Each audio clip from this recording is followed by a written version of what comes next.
Greetings to you on this third Sunday of Lent. I have a question for you. In your mind and in your heart, do you leave room for the possibility of a miracle? Or do you live as though what is will always be, that whatever is outside of your own control is thus impossible to change? Many of us, I believe, act out of a deep assumption that only realistic possibilities can actually come to pass. That if I can't see a path forward for making a change for myself or my circumstances, then change can't and won't happen. Which is realistic, I suppose, but it's also just a little bit atheistic too, you might say. Each one of us is deeply acquainted with the brokenness of ourselves and our world, whether we hold our wounds privately or whether we're inclined to proclaim them from the mountaintops. We've all got those wounds.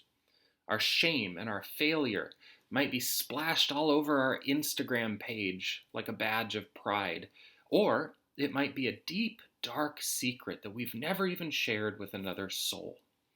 But either way, each of us knows the sting of death, longing, loss. We all walk through the valley of the shadow.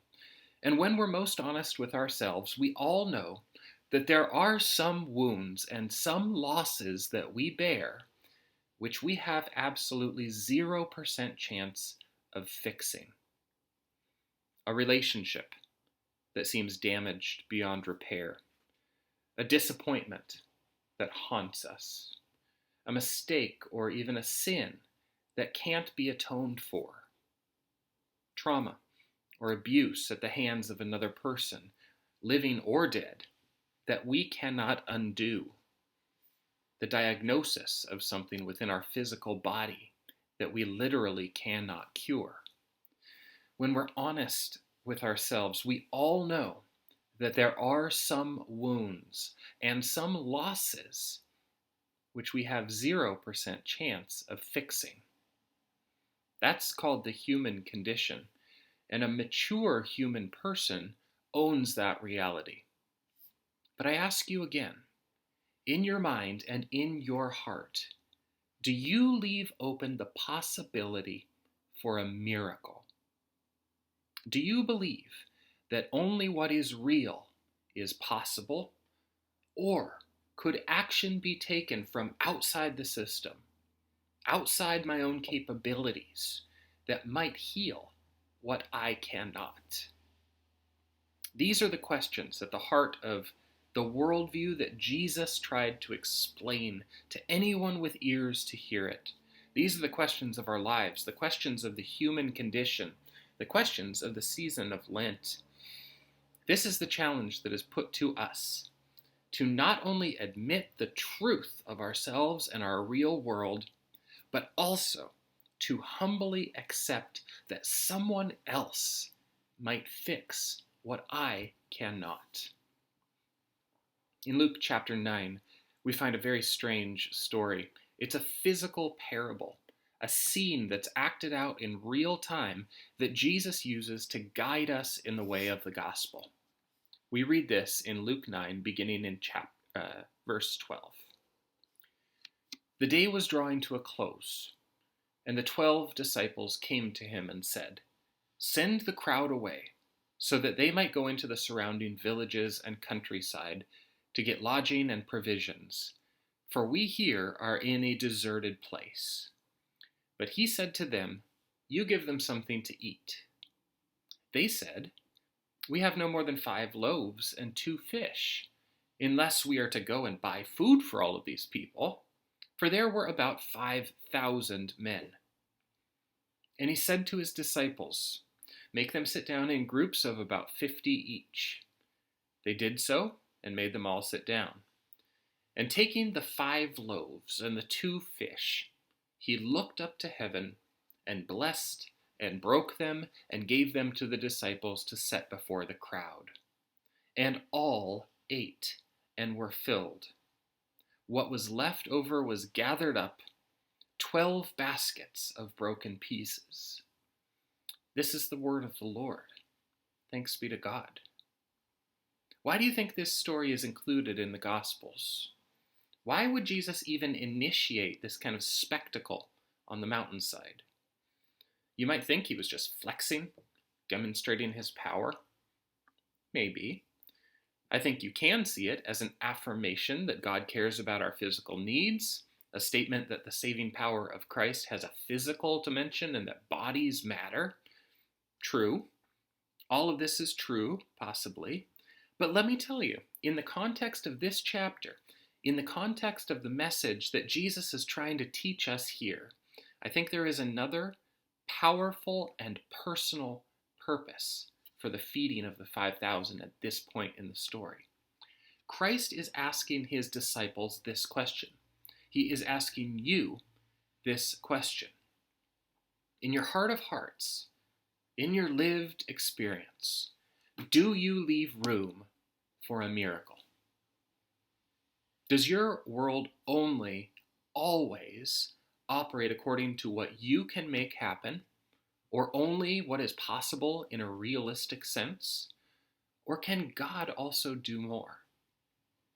These are the questions at the absolute center of the gospel, at the center of our real human lives.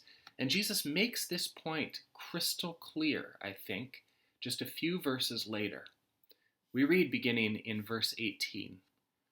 Once when Jesus was praying alone, and only the disciples were near him, he asked them, "Who do the crowds say that I am?" They answered, "John the Baptist, others say Elijah, still others that one of the ancient prophets has arisen." He said to them, "But who do you say that I am?" Peter answered, "The Messiah of God." He sternly ordered and commanded them not to tell anyone, saying this, "The Son of Man must undergo great suffering and be rejected by the elders, the chief priests and the scribes, and be killed, and on the third day be raised." Listen, Peter. This is a statement of faith at the heart of the story that I am trying to tell you. I am going to suffer.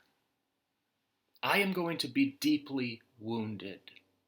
I am going to be betrayed and rejected by people. I am going to be murdered.